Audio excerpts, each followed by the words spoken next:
საღამოშვიდობის ძვირფასო ტელემაყურებლებო და რადიომსმენელებო, დღეს ორშაბათია, 8:30-ია და ტრადიციულად პირდაპირ ეთერშია გადაცემა კრიტიკული აზრი და ჩვენ ამ გადაცემის წამყვანები მე გიორგი ლომია და ბატონი გოჩა ჯუჯო ვიქნებით თქვენთან ერთად 2 საათის განმავლობაში, ვინაიდან ეს გადაცემა ორშაბათს არის ორ ნაწილიანი, თქვენ ეს იცით. თქვენ როგორც ყოველთვის შეგიძლიათ დარეკოთ პირდაპირ ეთერში, გამოთქვათ თქვენი აზრები იმ თემასთან დაკავშირებით, რომელსაც ჩვენ შემოგთავაზებთ, ან თქვენ თვითონ შემოგთავაზოთ თქვენთვის უფრო მეტად აქტუალური თემა. ჩვენი ტელეფონის ნომერი არის 557-88-5588. დაგვირეკეთ, თქვენი აზრი ჩვენთვის ძალიან მნიშვნელოვანია. მე კი დავიწყებ გადაცემას იმით, რომ დღეს მე უსმენდი ილია ჩაჩიბაეს, ქონდა ინტერაქტივი. და ძირითადად საქსტატის მონაცემებით საქართველოში უკვე 4 მილიონამდე ავედით, მაგრამ ხელისუფლება გვიმტკიცებს იმ რომ საქსტატი ხელისუფლება ეს რომ თუ ვინმე მარიცის და გონიათ რომ ცალკე ორგანიზაცია და რაღაცა ისეთ წერს რასაც თვითონ თulis ხო დამოუკიდებლად ვერ დაწერს. აქედან გამომდინარე, ხელისუფლება გვეუბნება, რომ 4 მილიონამდე უკვე ვართ რაოდენობით და რაც მთავარია, 84% ქართველია საქართველოში. 150,000-ია მგონი მარტო ისინი, ვინც მუდმივ მაცხოვრებლის ის აქვს, რა ქვია, მიიღო, აქედანაც 37,000 მგონი რუსია, მეორე ადგილზე მგონი მოდის ინდოელი და ესე ჩამონათვალიც არის, მაგრამ 150-ს არ ცდება, ესე იგი, სადაც სომეხი და აზერბაიჯანელიც კი არა რაღაც რაოდენობები. ამ სქემაში მე ყველაზე მეტად მაინტერესებს ერთი რამ. დაახლოებით ჩვენ ვიცით, რომ 700,000-მდე, ანუ 660,000 სადღაც არის ქვეყნიდან გასული. ძირითადად ქართველები არიან. ამდენი ადამიანი რო გავიდა, გამოდის რომ ჩვენ ვიყავით 3,700,000, როგორც გვეუბნებოდნენ, 600,000 ავიღოთ. 600,000 გავიდა, დავრჩით 3,100,000, მაგრამ დღეს რადგან 4 მილიონამდე ავედით, კაი 150,000 ამბობ შენ ხო უცხოელი არის და კარგი, ეს 150,000-იც 900-ს გამოვაკლოთ, გამოვიდა 750,000. ანუ საქართველოს გამოდის მატება აქვს 750,000 ადამიანი. ხომ ვერ მეტყვი ეს 1 წელიწადშია, 2 წელიწადში. ამბები გვაქვს ატეხილი რომ დემოგრაფიულად ვართ. თურმე პასუხი გაგვცის. არა, აქ საქმე რაშია? პასუხი გაგვცისთან რა დროში? ეს დაახლოებით 2 წელიწადზეა ხო საუბარი პრინციპში. ჩვენ თუ 2 წელიწადში 750,000 მატება გვაქვს, წარმოიდგინეთ ჩვენ მალე ალბათ იმასაც ჩინეთსაც გადავასწრებთ ასეთი ტემპებით. მე მგონი ჩინეთს არ აქვს ესეთი ზრდა. მაგრამ ნუ ყველას კარგად გვესმის ხო რომ ჩვენს ხუმრობთ და ალბათ საქსტატის ხუმრობს. ხანდახან ისინიც არიან ხუმრობის ხასიათზე. იმიტომ რომ ასეთი რამე შეუძლებელია, რა თქმა უნდა. რაოდენობა იზრდება საქართველოში, მაგრამ არა ქართველის ხარჯზე. და რაც მთავარია, ძირითადად ზრდა შეიმჩნევა თბილისში. იმიტომ რომ მე თბილისი ბათუმი.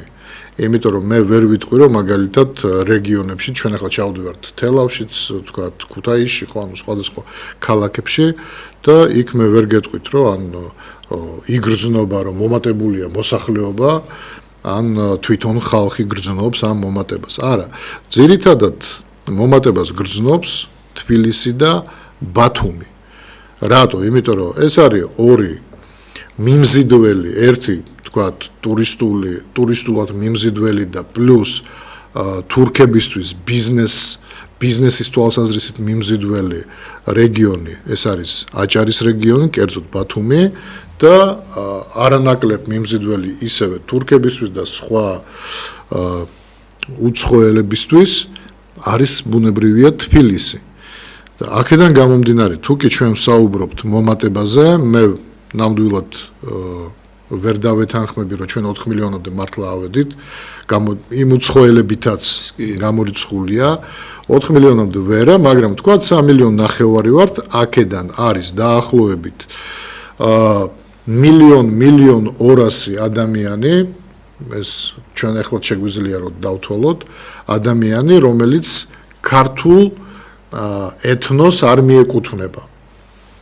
ანუ მე არ ვამბობ რომ საქართველოს მოქალაქე არ არის ახლა ვინმე არ დაიწყოს ინტრიგნობა რომ აი რადგან ქართველი არ არის და ეთნოსით ქართველი არ არის ესე იგი საქართველოს მოქალაქე არა ჩვენთან ძალიან ბევრი ცხოვრობს სომეხი აზერბაიჯანელი ებრაელი ძალიან ბევრი რომელსაც გვარი არ შეუცვლია რჩება თავისი ეთნოსის წარმომადგენელი მაგრამ აქ ცხოვრობს უკვე შეიძლება რამოდენიმე საუკუნე და ეს იმას არ ნიშნავს რომ ჩვენ მას არ ვთვლით ან მოქალაქე ძმები არიან ჩვენი მაგრამ მე უბრალოდ ვამბობ რომ გავთვალოთ თქვათ რა აი ეთნიკურად ქართველი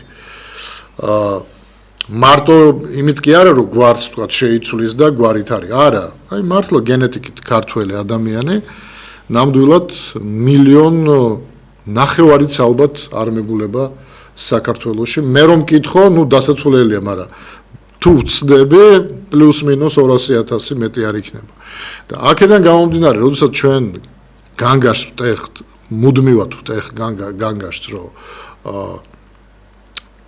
დემოგრაფიული ფონდი ძალიან ცუდ მდგომარეობაში და ამაზე ვსაუბრობთ ბუნებრივია რომ ეხლა ხელისუფლება ცდილობს რაღაც ესე ვთქვათ რაღაც ციფრებით მანიპულირება რომ ჩვენც დავწყნარდეთ და ხალხიც დაწყნარდეს რომ არა ყველაფერი ნორმალურად არის წარმოიდგინე 82 თუ 4% რასაც ესენი ამბობენ არის ქართველი და დაახლოებით ახლა 16-18% არის უცხო ეთნოსი აქ მოქალაქეობაზეც კი არ მინდა საუბარი უცხო ეთნოსი და რაც რასაკვირველია არ შეესაბამება არანაირ სიმართლეს საერთოდ იმიტომ რომ ჩვენ თუ ახლა რეალურად დავიწყოთ მაგრამ აი მიზანი რა არის ხო მე რატო ვსვავ კითხვას ერთი რაც შენ თქვი რომ რაღაც გარკვეულწილად პრობლემატიკა ძალიან ბევრი გამოჩნდა ისეთი რომელიც ხელისუფლებას სერიოზულ პრობლემას უქმნის და ის დღის წესრიგი რომელსაც გვთავაზობდა ეს ნაცები მოდიან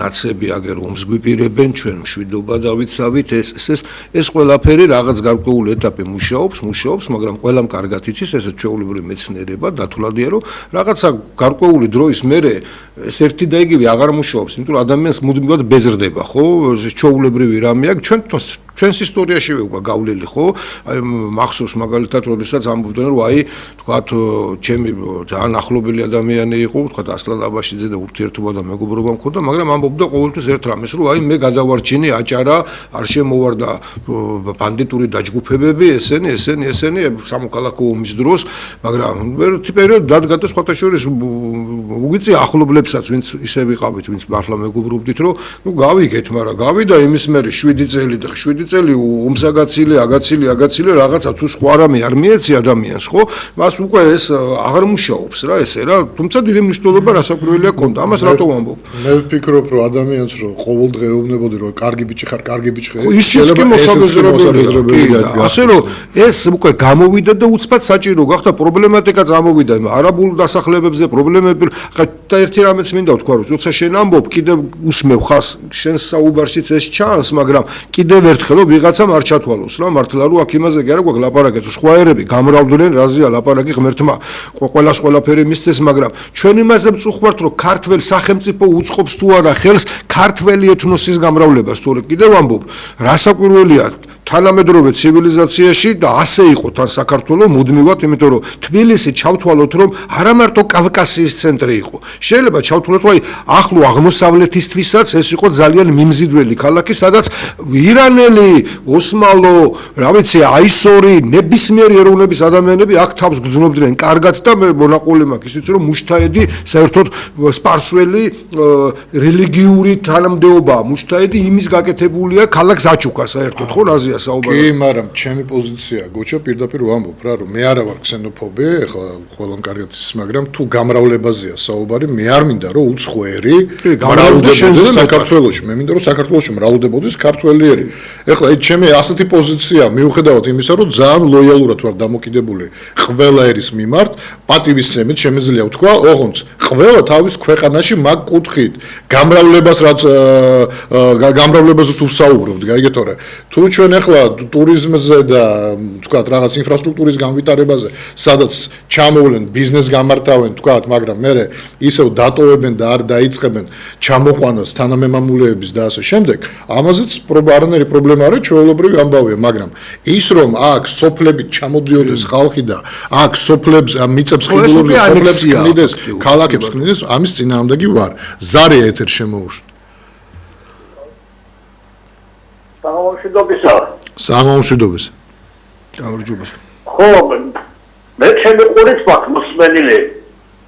ყობახიძემ თქვა ერთხელ. ჩემთვის ეროვნებას არაფერი მნიშვნელობა არ აქვს. არ ვიცი რა არის ეროვნება. რადგან მაგას ამბობს ყოფილი ერთ-ერთი დემოკრატიული პარტიის ლიდერის გიორგი ყობახიძის შვილი. ჩემთვის ეროვნება რასისტულ გაუგებარია. Odamız ve rahat bir kısmı. Erol'u baz rahat olunca seni sakal koşmayı xelisiz var. Tardatı xari. გარემზანდებოდით. ისე ზოგადად პატარა ქვეყანაში, როდესაც შენ იწყებ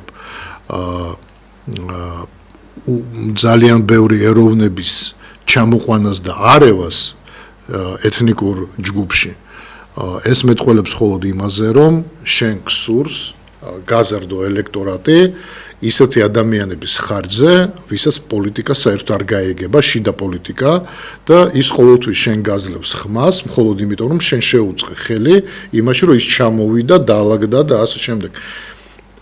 ის ადამიანი არ ფიქრობს, ქართველი რა დღეში არის საქართველოში, მისთვის მთავარია საკუთარი კეთილდღეობა. ეს ლოგიკურია, მაგრამ ჩვენთვის პრობლემატურია. ანუ ყველა ლოგიკა შეიძლება ვიღაცისთვის ლოგიკური იყოს და კომფორტული, მაგრამ ჩვენთვის ყოველად მიუღებელი. ზარი ეთერში შემოუშვით და ჩაერთიგოთ. ისმენთ. საღამომშვიდობის გიორგი გოცა. საღამომშვიდობის. გამარჯობა. გიორგი ხო? ადლოდ გაიხარეთ, კარგად თქვენ. ისაუბრეთ. ერთი მომატიქდა მე პატარა რაღაცა და აგიტეთ ორწუთი და მე თქვენ მიტასეთ. არჩევნებში ამდენი კომისია, ამდენი ორჩები ის ჩაიმით ფაქტის ხელფასების დარიგება ამას არ გია მე ისო აიბედე აი ტელევიზორში მომიდი შოუ ყველაზე პირველი და იგრო ზარებს რო რეკავე და ყველაზე მეტი დაბი რო შევა ის იქნება გამარჯვებული ასე არ შეიძლება ეს კონტაქტი და ბიზნესი არ წავი ყველა ტექნიკურად ძნელი გასაკეთებელია ფოგატი შევა ზარი და ყველაზე მეტი ზარი ვისის შევა ის იქნება მართლი პარტია და დაარჩენი კიდევ ყველაზე მეტი 4 პარტია ვისაც ექნება ისევ პარლამენტი ხუთი პარტია ამ შეიძლება ეს ასე გაკეთდეს გამე არ არის ამისი ტექნიკა ასეთი არ იქნება მე გაყალბება გარჯონვა დარეკე ზარი სევიდა მიიღო გიორგი მიიღო გოცა შენა გენატვალე რასტიგო დენ არ შეიძლება არ მოხერხება შოუები ახერხებენ და სახელმწიფოს არ შეუძლია ამის მოხერხება ყველაზე ნიჭიერი ვინც იქნება ყველაზე წია ბოდიში გაიხარეთ აჰა იდეები სხვათა შორის უძველესი დროიდან მოდის თვითონ ისიც ხმის მიცემა ხო მაგალითად ძველ საბერძნეთში იყო ხმით გამოხატავდნენ ხო აი ყვირილით რა გარეთ იდგნენ დამთვლელები და მე თქვა ვიღაცაზე ამბობდნენ ან გიორგი ან გოჩა ხო თქვა გიორგიზე მეტი იყო ხმაური თუ გოჩაზე ამით მე იყო ხმის მიცემის გარდა კენჭისყრა ხო კენჭიც ასევე იყო თეთრი კენჭები შავი კენჭები თქვა და ასე შემდეგ თქვა ტექნოლოგიები ვითარდება აშის დაკვრას კი ყველაფერი ფორმას ეძებდა ადამიანი, იმიტომ რომ მუდმივად ალბათ არსებობდა პრობლემა იმისი, რომ დაითვალო, არ გაყალბდეს, სწორი იყოს. ნუ საბოლოო ჯამში დღესდღეობით უკვე არის ქვეყნები, სადაც შეიძლება ტელეფონითვე პირდაპირ, აი ვთქვათ ისევე როგორც იმაში, რა ქვია, ბანკში ხო, შენ ხო იდენტიფიცირებული გაქვს, რომ ვთქვათ შენ იმით შედიხარ და ნუ არ გაყალბდეს. მაგრამ კიდე გეუბნებით, ჩვენს ქვეყანაში ხა ჩვენ მივადექით, რასაც უყვებოდით და მიზეზი რა არის, ხო, იმ დემოგრაფიულ სიტუაციაზე, სტატისტიკის სამართლო, რასაც დებს ამ ინფორმაციას. საბოლოო ჯამში მივედით ერთ რამეზე.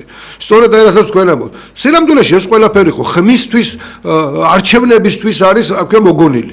რომ ჩვენ ვაყენებდით საკითხს რომ გაყალბდა არჩევნები, იმიტომ რომ მართლა მომატებული იყო დაახლოებით ან რაოდენობა 500-დან 600 და შეიძლება ცოტა მეძეც არის ლაპარაკი რომ საერთოდ ეს ხმები არარსებული ხმები მოვიდა ქვეყანაში. აი ახლა ამის გამართლება მიდის რომ თურმე ჩვენ უკვე 4 მილიონამდე ვართ, ასე რომ მე მგონი საარჩევნო სიები კიდევ უფრო გაიზრდება.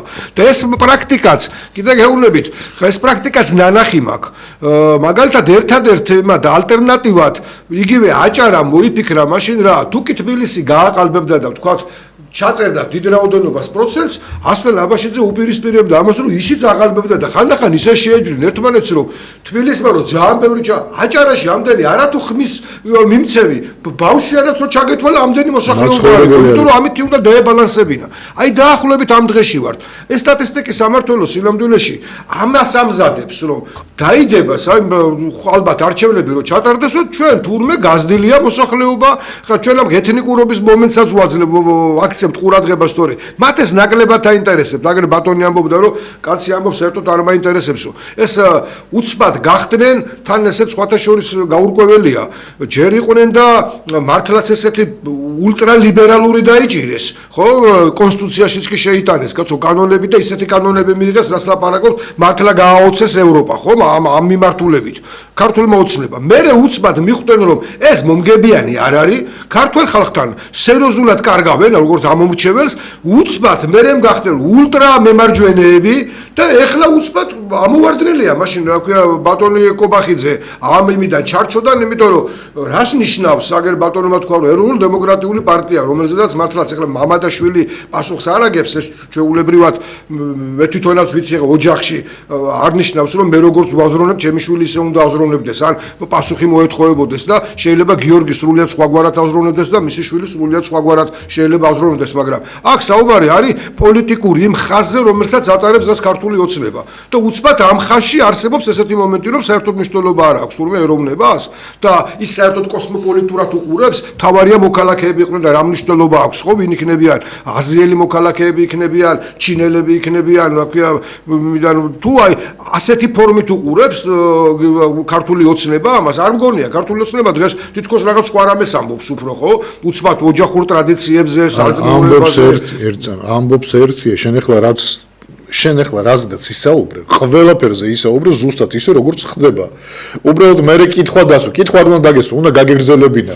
რომ ის ლაპარაკობს ერთს, მაგრამ აკეთებს მეორეს და მორჩა, ეგ ხალხი ამას უნდა ხვდებოდეს, რომ ერთია რომ გეუბნება რომ კონსერვატორი ვარ და მეორეა რასაც აკეთებს. აი ამ თავის ქმედებით ის კონსერვატორი ვერ იქნება, ხო ესეა.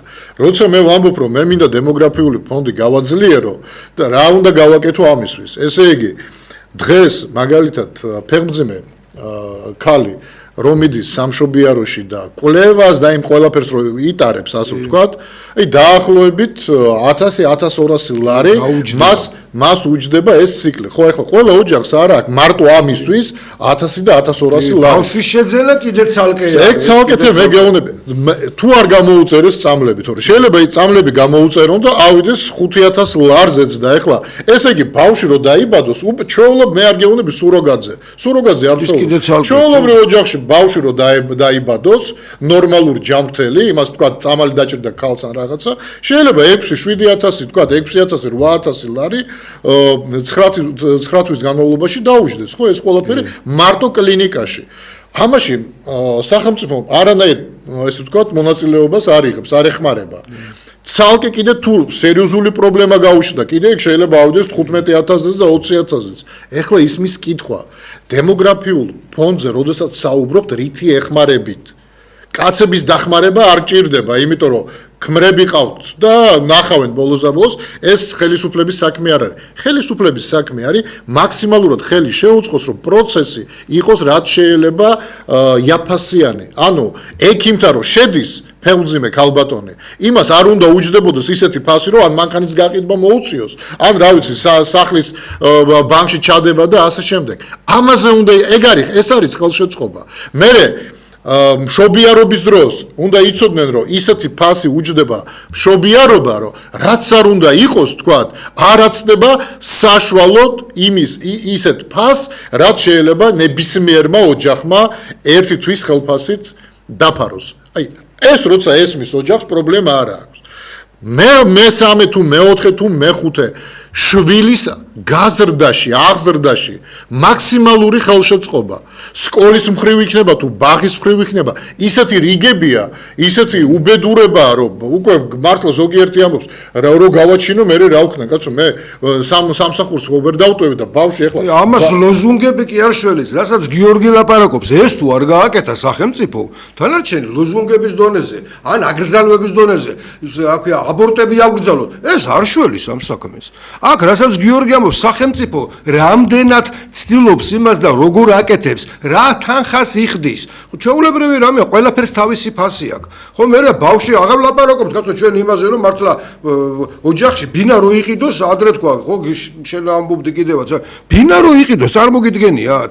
აი, მართლაც ხო არის, აი, ოჯახი ცხოვრობს, თქვა, სიტყვაზე 70 კვადრატულ მეტრში, თქვა, და მე ცოლის მოყვანა გადაწყვიტა. სად უნდა მოიყვანოს და სად უნდა ჩაეტივნონ ისინი? ხო, როგორ უნდა მოახერხონ? ეხლა ხო არა ვართ იმაში, რა ქვია, ძველ დროს მესმის, რომ მართლაც იყო, რა შეიძლება ადამიანებს თელს ოჯახები ცხოვრობ, სვანურ კოშკში ცხოვრობდა ბაბუადან დაწყებული, რა ვიცი, 4-5 იმას, რა ქვია, შვილი, რომელსაც კიდევ ყავდა თავთავისი ოჯახები, მაგრამ ნუ განვითარდა ხო სიტუაცია. ხო, ადამიანები რაღაც სხვა პარამეტრებში გადავედით და ამას თუ ხელს არ უწყობ. და ტელევიზორით მელაპარაკები, მარტო რომ ჩვენ ამას ვაკეთებ, ჩვენ იმას ვაკეთებ, ჩვენ აბატონო ეს გვინდა, ჩვენი პოლიტიკა ეს არის. აი, პოლიტიკა ამაში უნდა ჩანდეს. და მე კიდე გეუბნებით, ეს გამოიტანეს და დაგვიდეს ერთი რამის გამო მხოლოდ და მხოლოდ რა. რომ დაგვანახოთ, რომ ხვალე ამ მომრჩეველთა რაოდენობა კიდევ უფრო გაზრდილი იქნება და რასაკვირველია, ამ მომრჩეველთა გაზრდილი რაოდენობა პირდაპირ აღმოჩნდება ოცნების ყუთში, ხო? ამისთვის ემზადებიან, ხო, ამას უნდა მივხვდეთ. და ის პრობლემა, რომელიც არის და რომელიც ყველას გვაქვს, ამ დემოგრაფიული პრობლემის გადაწყვეტაც ეს ერთია და მეორეა ხელისუფლებას ძალაუფლებაში დარჩენა. ეს არის მათი მთავარი ამოცანა, თორე დაწყვეტილას უყველა, ხო? ასე უყურებენ ისინი, არ იქნებიან ქართველები, შემოვლენ ინდუელები, შემოვლენ პაკისტანელები და ისინი ტაქსის მძღოლებად ისინი იმუშავებენ, იმათ რა ქვია, კურიერებადაც ისინი იმუშავებენ, ნებისმიერ სამშენებლო იმაზე მუშად, კი ბატონო იმუშავებენ, აბა ეს ქართველი კაცო ზარმაცია. ანუ მოსამსახურე პერსონალი ჭირდებათ მათ ჭირდებათ საქართველოს მოსახლეობა მოსამსახურე პერსონალად.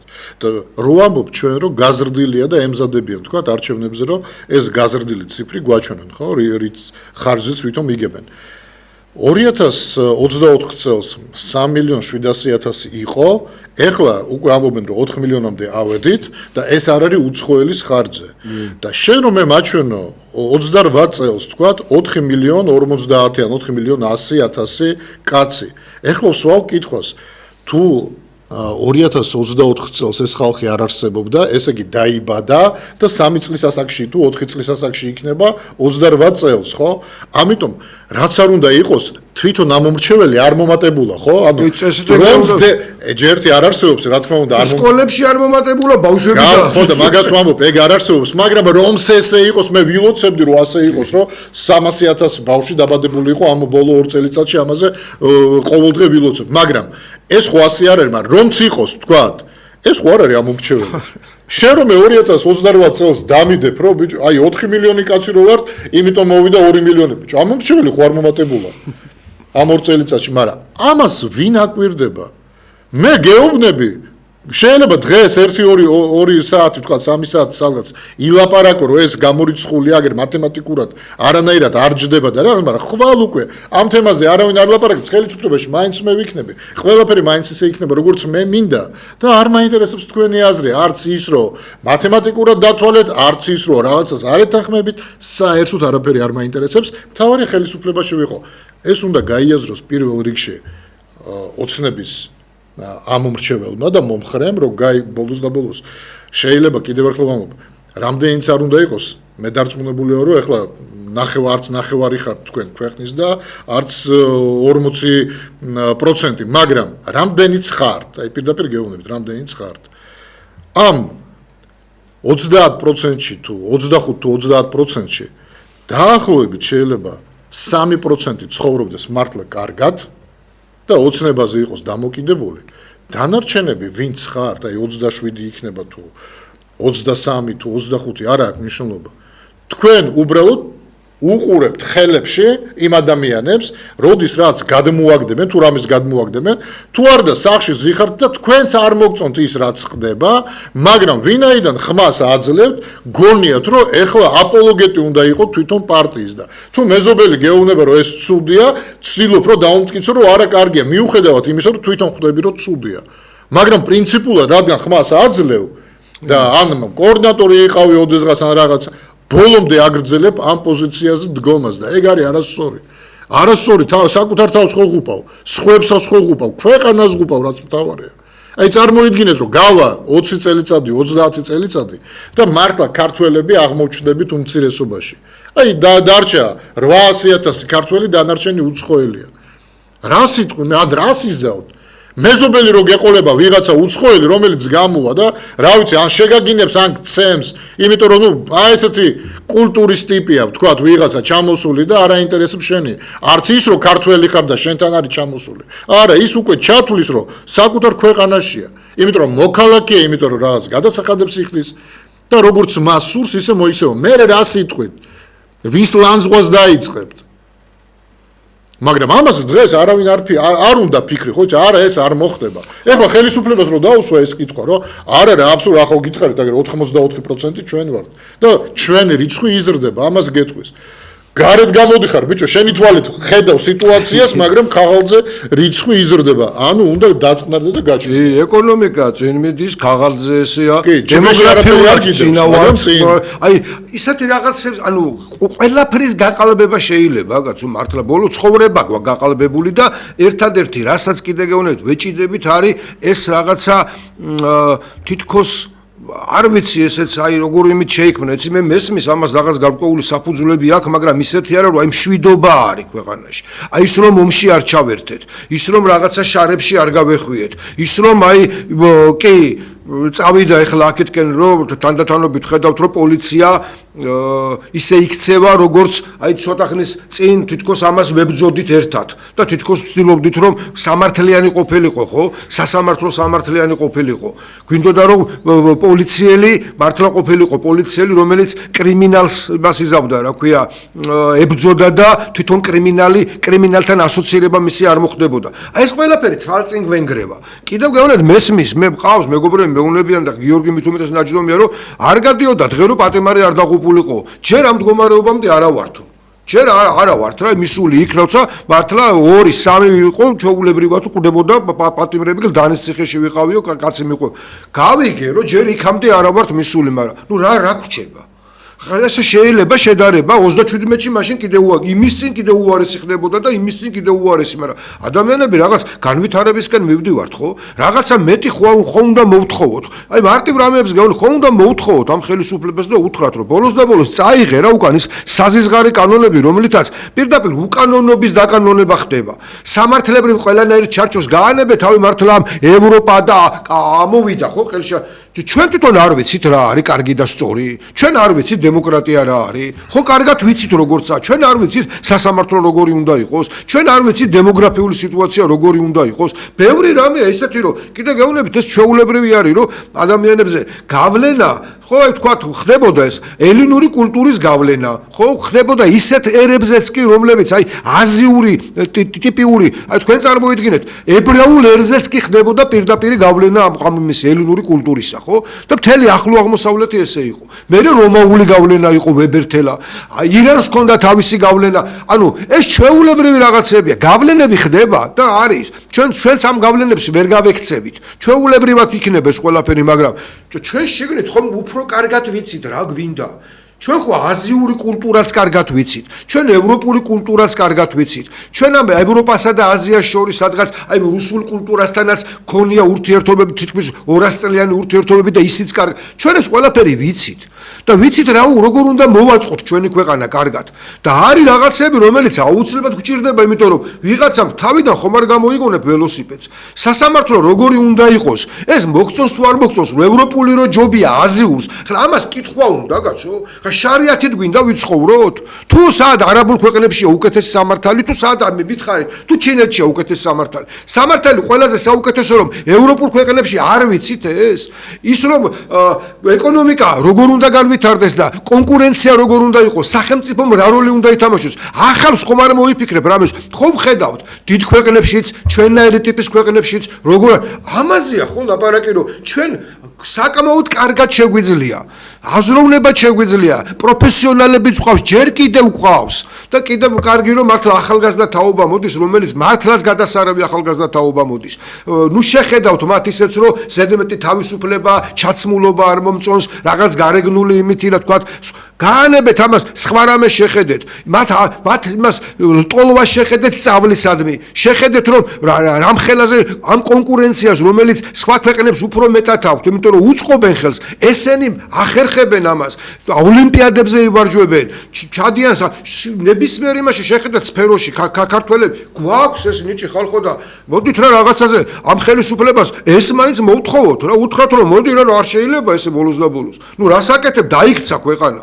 სასამართლოებში ადამიანებს იჭერენ, შეხედეთ ბოლო პერიოდზე რა სიტუაცია, 5 წლიან აბარავქნათ. და რას ქვია აბარავქნათ? მაშინ ის თქვენ გონებთ ნაცმოძრაობას ძალიან პირველი წლები გაიხსნეთ ნაცმოძრაობის. ესე არ იჭერდნენ არავის, იჭერდნენ იმათ, ვინც ხალხს მოსწონდა. აი მათ იჭერდნენ. შევარდნაძის იმის დროს დაერივნენ კორუფციაში მყოფ ადამიანებს, რომლებსაც ბიტაცებული ჰქონდათ ფული და სატელევიზიო დაჭერები მიდიოდა. იცით როდის ეწყინა და ეტკინათ? უკვე მათ რომ მიადგნენ. და ეს სიტუაცია გაქვს ეხლაც. ეხლა ვითომ მოგწონს ადამიანს პაატა ბურჭულაძეს. ყველამ ხომ იცით, ბიჭო, ჯერ ქვეყანაში პაატა ბურჭულაძეს როგორ ტერორისტული მას გადატრიალების, ანუ რა მდგომარეობაში მიიყვანე ადამიანი, რომელსაც არაფერი ამისთვის არ უჭირდა. ხო რა მდგომარეობაში მიიყვან სოფლიო ბანი, სოფლიოს ცნობი, ამ ასაკში მყოფი ადამიანი და ამას რომ გამომიყვან და დამანახებ, რომ ეს არის თულმე ქვეყნის გადამტრიალებელი და მე ატაში უნდა დაგიკრა. რაღაცაზე დავფიქრდეთ რა ადამიანებო რა. რაღაცებზე დავფიქრდეთ, იმიტომ რომ არ მომწონს, არ ნიშნავს იმას, რომ მას როგორც უნდა ისე უნდა მოექცეს სახელმწიფო. არ შეიძლება ესე. აერია დაკარგა თავისი სახელმწიფოებრივი ფუნქცია დაკარგა. პოლიციელებს თვითონ არ მოსწონთ ის, რომ მათთან ერთად ქუჩაში კრიმინალები, ის კრიმინალები, რომლებისთან არც ერთ ჩარჩოში რო აჯდებიან. არც ერთში, იმიტომ რომ იმასაც ქუჩას თავისი წესები ქონდა, კაცო. ეს ჩვეულებრივი რამეა. საბჭოთა პერიოდის სიტუაციაში რომ ამდენ ხანს გაუძლო და უპირისპირდებოდა, ის კაცრად ჩამოყალიბებული წესები იყო. ესეც აი ყველაფერი აიზილა. ეკლესიაშიც აი ყველგან აიზილა. სახელმწიფოს თავში როცა არასწორი ხდება, მე ყველგან მიყვება ეს ყველაფერი. ეს ხო ყველა მიცით. ხო, ჩვეულებრივი რამეა რა. ელმავალი საითაც მიდის, ეს ვაგონებიც ისე მიყვება. ამაზე იფიქრეთ, მე ამას ამიტომ გთხოვთ ჩვენ მე და გიორგი სულ ამას ჩვენი საუბარი სხვათა შორის ზერთად მიმართული არ არის ჩვენ მომხრეებზე, მარტო იმიტომ რომ თქვენ გენაცვალეთ, მე ვიცით რა ხალხი ხართ, როგორ რეები გაქვთ გავლილი, რა გადაიტანეთ და მიუხედავად იმისა კიდე გვერდზე გვიდგეხართ. ამათ თქვენთან თუ რაზეა ლაპარაკი, ვიცით ისედაც ხო? ნუ არ გამოვრიცხავ იმ ადამიანებს, რომლებსაც არ ვიცი დავალებით, არ ვიცი არადავალებით ზოგს მართლა შეიძლება რაღაცაზე გული ეტკინა. არის ეს რაოდ ადამიანებიც, რომლებიც თანდათანობით შეწყდა თქვენს ატყობთ ხო ტელევიზიაში რეკავდეთ, აი მე თქვენ მოგეცით ხმა ადრე და ეხლა აღარ გაძლევთ ხმას, იმიტომ რომ ესედეს გავიგე ეს ნაწილიც არსებობს შეიძლება და რაღაცა კიდე ვიღაცებმა მიამატეს. ხო, ძირითადად ვერ ხსნიან რატო? ხო, ეს ნაწილი, მაგრამ ჩვენ ახლა ზერთად ველაპარაკებით იმ ადამიანებს, რომლებიც და ვიცით რომ გვიყურებთ. აი ქართული ოცნების მომხრეები, რომლებიც ფიქრობთ, რომ ბიჭო თქვენ იმიტომ გიყურებთ, რომ აი იმ ნაცების და აი იმ ლიბერალების ხარეს რო არ ახართ და ამიტომ გიყურებთ და ამიტომ ვარ თქვენი მაყურებელი. გავიგე, აი იმ ხალხს გელაპარაკებით. თქვენ გიყენებენ ისევ. და მე თქვენს რაოდენობას, თქვენსავე კიდე შეურაცხყოფას გაყენებენ, ზდიან. ვითომ ორმაგია. არა, ქემაინც გეფერებოდნენ მაინც. აი ის რაოდენობა ხართ, რომელსაც უნდა გეფერებოდნენ და გეკითხებოდნენ. მართლა უნდა გეკითხებოდნენ, რომ აი თქვენ როგორ ფიქრობთ, აი აქ როგორ გავაკეთოთ, ეკონომიკაში როგორ უნდა გეკითხებოდნენ და კი არ გეკითხებიან. ორზე გამრავლებენ და ამბობენ, რომ ესენი უფრო მეტნი არიან და მოკითხეთ რა, დაანახეთ რა, ძალიან გთხოვთ, იმიტომ რომ დგება კრიტიკული სიტუაცია. ამიტომაც არის, რაზეც დავიწყეთ საუბარი. ემზადებიან, ხო? არჩევნებისთვის ემზადებიან, იმიტომ რომ შეიძლება დადგეს სიტუაცია სიტუაცია, რაც ხდება მსოფლიოში, იმიტომ რომ ჩვენ ხო კოლბაში არა ვართ, ხო გარშემო სიტუაციას ვატყობთ რომ იცვლება. ხო აგერ ირანისა და მისი რა ქვია ამერიკის შეერთებულ შტატებს შორის მიდის ჩვენ ამ შესაძლებლ ლაპარაკობ 60 დღიანი ის არის ხო აღებული. უკრაინასთანაც დარეგულირდება და მე კავკასიის საკითხიც დადგება. ჩვეულებრივი რამეა და კიდე გეუბნებით არავინ არ შეეგუება იმას, რასაც ესენი აპირებენ. რო იცი რა, აი შენ თუ არ მეგუები, ჩემო დასავლეთო, აგერ ჩინეთი იმას მიზავს, რა ქვია, გამიგა. არავის არ ჭირდება ასეთი ხელისუფლება გამიგეთ. იმიტომ რომ ამ ხელისუფლებას არ აქვს პირველ რიგში სტაბილურობის მომენტი, რომელიც ყველაზე მთავარია. იმიტომ რომ რეალურად ყველა ხვდება რომ ეს ხელოვნური სტაბილურობაა. ესეც ისეთივე ბლეფია, როგორი ბლეფიც არის, რაც ჩამოგითვალეთ ეკონომიკაში რო ძალიან მაგრად ვარ და რაც ბლეფია. ისეთივე ბლეფია რომ თურმე რას ლაპარაკობთ სამართლებრივად ყველაფერი გამართულია ჩვენს ქვეყანაში და ბლეფია რომ ჩვენ სუვერენული ეკონომიკა გვაქვს და ვიცით რაც ხდება. კიდე გეუბნებით, გამართვა ჭირდება ამ ყველაფერს, იმიტომ რომ ეს ქვეყანა გადაიქცა. მე ადრე პატარკაციშვილის შტაბში ვიყავით, ბევრს ალბათ ახსოვს და იქ იყო საუბარი ამერიკელებთანაც ჰქონდა საუბარი, ყველასთან ჰქონდა და ამერიკელებმა ერთ-ერთი მომენტში საუბრის დროს მელაპარაკნენ და მითხრეს, ხო, როცა ამ შტაბში ვიყავი, რომ აი ანუ ბადრეზე მეუნებოდნენ, რომ შენიო გადასარევიო, სწორი, კარგი კაცია, ყველაფერი, მაგრამ რა არიციო, ქვეყანაში ჩვენ რატომღაც ეს შტაბეშტილება გვჭებაო, რომ შავი ბიზნესი განვითარდება მარტო. აი შავი მას აი გათეთრება წავა ფულის, ეს წავა, იმიტომ რომ ტიპაჟიდან გამომდინარე საბჭოთა ჩვეულებრივი საბჭოეთში ნაშოვნი ფულის მქონე ადამიანია. და შევხედოთ დღევანდელ სიტუაციას. და ბიძინა ივანიშვილი კიდე გავლე ბადრი პატარკაციშვილი კიდე უფრო მეტი თქვა რაღაც სხვა მასშტაბები ქონდა რაღაცის ხედვის და ის არ ვიცი ამასაც აქვს როგორ არა აქვს მე არ მინდა პიროვნულად არ ვეხებით ცუდი იმით გამიგეთ სწორად მაგრამ ქვეყანა გადაიქცა შავი ბიზნესის ადგილად მხოლოდ და მხოლოდ ამ მდგომარეობაშია ხედავთ ხო დაახლოებით აგერ დავით თათარხალმა ურავით სტატისტიკას აკეთებ და პირდაპირ გეუბნებათ ხოლმე რამდენი 1000 ადამიანია რომელიც ძალიან მაგრად ცხოვრობს მე ჩამოდის რომ არაუშავს რო ცხოვრობს და არაუშავს ნიშნავს რას 5000-ზე ქვემოთ არ უნდა კონდეს ხელფასი რომ არაუშავს ცხოვრება გერკვას აი 5000-ზე ზემოთ უნდა კონდეს რომ აი დაახლოებით დეპუტატებს ვაქვს ეს ნიშნავს არაუშავს ისინი ძალიან მაგრად კი არ ცხოვრობენ იმ ხელფასით რო ცხოვრობდნენ კაცო თორე ისინი საერთოდ იმ ხელფასი რო არ აიღონ უმეტესმა ნაწილმა იქ 90%-მა ხელფასი რომ არ კონდეს არ სჭირდება და შეიძლება იმ ხელფასს თავის აპარატის იმას ჩუქნის რა ქვია აპარატში რო ვიღაცა ყავს აი ზარია ხო? ზარი, იმიტომ რომ თუ ბატონი გოჩა ცოტა ხან ხოიცი ხანდახან თუ არ გავაჩერებ როლში სათქმელია ძალიან ბევრი ინფორმაციის მატარებელია ძალიან დიდის. ზარი ეთერში შემოუშვით. ალო. დიახ, გისმენთ ისაუბრეთ ხალხო. გამარჯობა. რა თქმა უნდა ახლა სულ ყველაფერში აქ თქვენ ხართ მასალი, აქ მთავრობა, აქ მე ვარ მასალი, მაგრამ აი ეს რაღაცას გეტყვით მაშა ალეკო ელისაშვილმა დინარადეს სახეში ტყაჩანი გაუდინა მაშ იმ წუთში უნდა კენჭი ეყარათ და ესე იგი გაერიცხათ დეპუტატობისგან ეხლა კიდე სად მოაფიქრდა რომ შევიდა იმით ბენზინებითა და იმით არა ორი ცალი არა მესამე ხამ მქონდაო ესია საქმე ჩვენ თავრობას დისციპლინა აკლია თვითონაც და მერე ჩვენ საინტერესო მოსაზრებაა ქალბატონო ეს არა ერთ რამეში დავეთანხმები მაშინ როცა მოხდა ორ დეპუტატს შორის პირდაპირ ეთერში ხალხმრავალ ადგილას საზოგადოებრივ ადგილას ფაქტიურად მსგავსი ინციდენტი უნდა ემოქმედათ, მართლაც უნდა შეეძლოთ კენჭი ეყარათ, მოეხსნათ იმუნიტეტი და პროკურატურა აღზრავდა საქმეს. მაგრამ რატო არ გააკეთეს ეს, მოდი მარტივად რო ვთქვათ, აწყობდათ იმ პერიოდში, მათ აწყობდათ, იმიტომ რომ ეს იყო ის ჯგუფი, რომელიც შევიდა პარლამენტში ოცნების თხოვნით. მაშინ როცა ბევრმა უარი თქვა, ეს აწყობდათ. ეხლა რო დაიჭირეს, ეხლაც აწყობთ რო იჭერენ. ანუ ეს ყველაფერი იქ სადაც ქართულ ოცნებას ეს აწყობს, არანაირი კანონი არ მუშაობს. ეგ რომ თქვენ გესმოდეთ ქალბატონო. ჩვენ არა ვართ მართლები, თქვენ არა ხართ მართალი, ოცნება არ არის მართალი, მე ესე არ შევხედავდი. მე შევხედავდი ცოტა სხვანაირად. ხალხი იღლება, იმიტომ რომ თავის სიმართლეს უბრალოდ ვერ გააქვს თავისი სიმართლე. ხალხი ამისგან იღლება.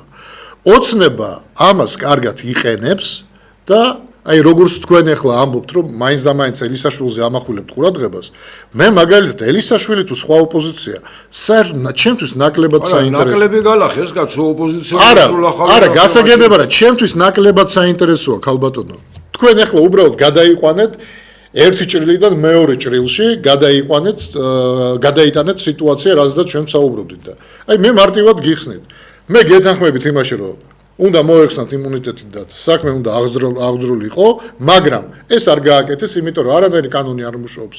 იქ სადაც ოცნებას ეს არ აწყობს. აქედან გამომდინარე, უბრალოდ ჩვენ რო შორს არ წავიდეთ, მართლები ვართ თუ არა ვართ მართლები, მნიშვნელობა არ აქვს. რეალობა და ფაქტი არის ერთი, რომ ქართული ოცნება არ მოქმედებს კანონის მიხედვით. ის მოქმედებს საკუთარი კომფორტიდან გამომდინარე და ინტერესებიდან გამომდინარე და თუ კი ხედავს რომ კანონი ამაში ხელს უშლის, იღებს ახალ კანონს. ეს იმას არ ნიშნავს რომ კანონის მიხედვით მოქმედებ. იმიტომ რომ ხვალ რომ შენმე სუნთქვა ამიგრძალო, ეს იმას არ ნიშნავს რომ კანონით მოქმედებ. ამ დურაკულ კანონს თუ მიიღებ, ეს უკვე იმას ნიშნავს რომ უკანონობას ჩადიხარ. და უკანონობის დაკანონება ეს არის ზუსტად ის რითაც არის დაკავებული დღევანდელი პარლამენტი სამწუხაროდ ზარი ეთერში საღამოშვიდობის პირველ რიგში ორი სიტყვით შევეხებით შეიძლება და მინდა შევაქო რუსთავიორის კომენტატორები აი გამართული ქართული რომ მიყავს თამაშები და ოკეი და მსგავს პლეპეურ და გოლიმურ გამოთქმას რო არ იყენებენ რა და თუ აუცილებლად ხელქვა აუცილებელია ისეთი ტერმინები როგორც არის კამბექი და ასე შემდეგ ისედები როგორც ეგრეთ წოდებული კამბექი ეგრეთ წოდებული ლატერალი და ასე შემდეგ მაგდები არიან და მინდა რომ შევაქო შეიძლება შეიძლება დღევანდელ ამბობს. ნუ ბოლო პერიოდი ახლა თითქმის სიამოვნებით უყურებთ როგორ იწვის რუსული ნავთობის ქარხანები რა და ახლა ხანდა შვიდობიან მოსახლეობას არ ეხება და სასიამოვნო არც ერთი მხარის დაწვა არ არის უკეთესი იქნებოდა რომ არც უკრაინაში ყოფილიყო ცეცხლი და არც რუსეთში მაგრამ ნუ რა თქმა უნდა ნუ ყველაზე კარგი იქნებოდა რომ ადამიანიცოდით ადაცემულიყო და ომი საერთოდ არ არსებობდეს მაგრამ ეს ხო არ არის რა და თითის სიამოვნებით უყურებთ რუსული ქარხანები როგორ იწვის აი უდიდესი სიამოვნების მაგრამ რა თქმა უნდა ასეთი ადამიანის კონდიციონება არ გიხარია ადამიანს ხო და ამაზე დიდი სიამოვნებით კიდევ უყურებ გუშინ ისეთ კიევის ცენტრში გამოვიდნენ უკრაინელი ნაციონალისტები და თქვენ თუ არანაირი პრაიდი არანაირი ესქესიანთა ქორწინება გამიგეს და აქაც შემოაგდოს ესეთი საწყუარად კი არა და ფეიკი როგორც ეძახიან რომ უკრაინაში ესეთი ქორწინება დაარეგისტრირეს უკრაინელები რუსების შკოლაზე არ გადიან ახლა გაფეთე შკოლაზე ივიდან ახლა წარმოიდგინე რა ერთ ლაპარაკი წარმოიდგინე პოლიანები ნუ არ მინდა ეთნოგენეზში ჩავიდე უკრაინელების წარმოშობის მაგრამ რა ძალიან კარგი სანახავი იყო მოსაბავი და უბრალოდ ერთი რაღაც და ამას საერთოდ გამიხარდა კიდევ ერთ-ერთმა ლიდერმა თქვა რომ არ მინდა ევროკავშირი უკრაინულმა ლიდერმა არანაირი ევროკავშირი და ძალიან კარგად იციან საბურგი და ბელგია არ იარაღეს რა სულ არაინახშია რა პარტიზანში ნაცალა ისეთი რომ დიპრო გაიხსება რუსეთის გვამები რა ახლა არავის არ უსურვებს სიკვდილს და მომია და რას ვისაუბრებ ხნა დაგვიწია რა ქართლის და უკრაინას ხო და ახლა თქვენ რამეებში შეკითხვა მაქვს რა ну გასაგებია რომ ესეთა კონტროლებას არ მიიღებს და ასე შემდეგ პოლონეთსაც აქვს კანონი მაგრამ აი დაუშვათ მოხდა ინფოკანაში ესეთა კონტროლება ორი უნების ადამიანის რომლის კონტროლში დაუშვებელია მათი სახელმწიფო როგორი ხებს ამ წყვილად ხებს ამ ადამიანს აი პირობითად პოლონეთში არ არის დაშვებული პირობითად რა არ არის დაშვებული Danke, von der Germanische Moatera, am amazon terminus geschwächt, das muss ich an der Tag aber rassista. Danke, von der Moatera, Germanische da, Katalonien Kolonisch. Ai პირობითად პოლონეთის ვინარია სოვიეტანია. ამას გამიხილავს ოჯახად, danke, აი ეს როგორ ამასთან მიმართებაში როგორ უნდა იყოს ის ხომა სახელმწიფოსი, ანუ ჩვენ რატომ უნდა ვიცოდეთ ერთი მეგვერები? არა, არა, ნუ ასევე მეც მიჩნდება ეგ კითხვა. არა, მე გიპასუხებ. უყურე, ესე იგი, ოფიციალური რეგისტრაცია თუ კი გაიარა წყვილმა სადღაცას, აი თქვა ამბობ გერმანიაში, ხო, გერმანიის მიწაზე. ეს რეგისტრაცია ყველგან კი არ მუშაობს. იგივენაირად, როგორც თქვა, მე მაგალითად ჩემ მეუღლესთან რეგისტრირებული ვარ, მაგრამ მე რო ჩავიდე, გინდა რუსეთში, გინდა ინგლისში, ან სადმე და ეგ საბუთი წარმოვადგინო, აპოსტელი ჭირდება იმას ჭირდება დამოწმება და ასე შემდეგ. ბოლო ინსტანცია არის ის ქვეყანა, რომელშიც მე ჩავდივარ, რომ დამიმოწმოს და ბუნებრივია, რომ ის არ დაუმოწმებს ისეთ წყვილს, თქვათ, როგორც არის გეი წყვილი, ისეთ ქვეყანაში, სადაც უბრალოდ ასეთი რამე დაუშვებელია. აქედან გამომდინარე, ისინი თუ ჩავლენ იქ, ჩავლენ როგორც ცალ-ცალკე პიროვნებები და რეალურად მათი საბუთი იმ ქვეყანაში, სადაც უბრალოდ ასეთი საბუთი ბუნებაში არ არსებობს, მათი საბუთი იქ უბრალოდ ვერ ხო, ირანში რო ჩავიდეს თქვათ, ხო? ირანში არ ჩავლენ, ცალ-ცალკედაც კი დარწმუნებული ვარ, ამიტომ ანუ იურიდიული ძალა არ ექნება იმ საბუთს. გავეცი პასუხი თქვენს კითხვაზე. გაითიშა? მადლობა. გაითიშა. ეს ჩვეულებრივი ამბავია. ჩვეულებრივ მამაკაცის და ქალის საქორწინო მოწმება, ქორწინების მოწმობა უცხო ქვეყანაში უნდა გადამოწმდეს და დამტკიცდეს. და ისეთ ქვეყანაში, სადაც არ არსებობს არც ერთ ქვეყანაში შენ ამას ისე ვერ ჩაიტან, რომ აგერ არის. ეს უნდა იყოს დამოწმებული, გადათარგმნილი და დამოწმებული. თან საჭიროება ვთქვათ ამისი რაღაცა სამართლებრივმა გარემომ უნდა შექმნას. არა, უნდა დავამტკიცო. მარია რაღაცის ხო, უნდა დავამტკიცო, რომ ჩემი მეუღლეა, თქვა და ჩავედი სადღაც, ხო? ჩემი მეუღლეა და მთხოვენ, აი, არის მაგალითად ქვეყნები, სადაც სასტუმროში არ შეგიშვებენ ქალს და კაცს, ხო? ნუ ეს უფრო აზიური ქვეყნებიან, თუ შენ მაგალითად არ წარმოადგენ ქორწინების მოწმობას. არის ესეთ ქვეყნები და უნდა წარადგინო. ოღონდ მე რო იქ ახლა ქართული მივცე, რას გაიგებს, ხო? ანუ ან ინგლისურად თუნდაც დაწერილი იყოს, ვერ გაიგებს. იქ ჩვეულებრივად ითარგმნება, იქვე ნოტარიუსით მოწმდება და შენ ამ ქორწინების მოწმობას აწვდი. იმ შემთხვევაში თუ კი იქ საერთოდ დაუშვებელია გეი ქორწინება, ბუნებრივია, რომ მათი საბუთიც არაიურიდიული და მათთვის მიუღებელი იქნება. აქედან გამომდინარე, ნუ აი მე მგონი პასუხი მეგობარს გავაց. ჩვენი დრო ამოიწურა, პირველი ნაწილის დრო ამოიწურა, არ გადართოთ. მეორე ნაწილში ჩვენ შემოგვიერთდება საფრანგეთიდან გიორგი ფოფხაძე და ალბათ რაღაც საინტერესო გვექნება საგარეო თემატიკაზე. დროებით.